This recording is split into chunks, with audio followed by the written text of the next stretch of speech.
કે પછી બોધી મુઠી હતી લાખની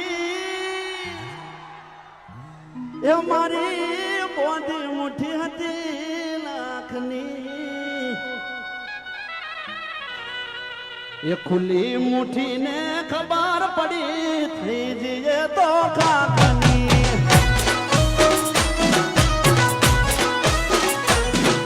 એ ખુલ્લી મુઠી ને